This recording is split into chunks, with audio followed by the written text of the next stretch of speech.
Section 1. The New Contact. Chapter 1. The Adventure Continues. The idea of writing a sequel never even occurred to me when I took on the assignment of translating Nostradamus's quatrains. I thought that by selecting a few hundred at random, I would have enough to make an interesting book, but the more we translated, the more involved the story became. The book just kept growing and growing. I began to wonder how big a book could be and still be saleable. I had to start discarding and selecting which quatrains to include. I had to decide which ones were more relevant to the story and which ones Nostradamus wished me to relate to the world. Finally, it became apparent that this could go on for quite a while. As the story evolved and more pieces of the puzzle came to light, I continued adding to the book, but at this rate it might be years before the project would be finished.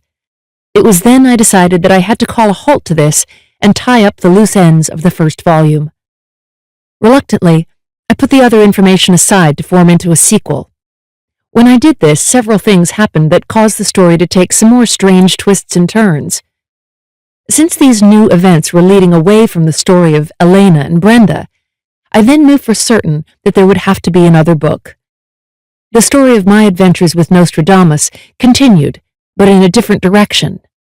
As always, life gets in the way and has a habit of altering circumstances. But the determination of either Nostradamus, the powers that be, or whoever it was that was directing this project, was strong enough to find ways around any obstacle that was put in its path.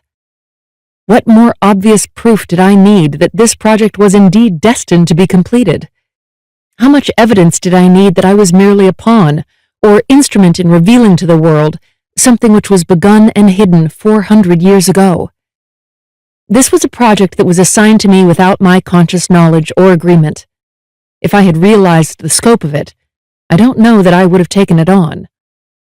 It all began so inconspicuously and innocently that I had no feeling of being overwhelmed until I was months into the task. By then, it was too late to back out. Maybe this was the wisdom behind it. They apparently counted upon my insatiable curiosity to lead me on and not allow me to drop the assignment when the going got tough. They knew of my fascination with puzzles and my desire to bring unknown knowledge to light. Whatever their motives behind the strange workings of this project, they knew I would not give up until the job was finished. Nostradamus had already astounded me with his wisdom, his wonderful use of symbolism, the pure art behind his work which has never truly been revealed to the world. I can appreciate the time and mental effort the interpreters and translators have put into their work over the years, but they have never quite been able to grasp the true greatness of the man and the trials he went through to disguise his words in order to preserve them for posterity. Maybe through my efforts we can at last see him for what he was, in order to take heed of his warnings. As explained in the first volume of this work, Elena was the key, the bridge to the great man Nostradamus. Through my work with hypnotic regression and reincarnation, I discovered that she had been one of Nostradamus's students in a past life in the 1500s in France. Or maybe it would be more accurate to say that Nostradamus discovered me.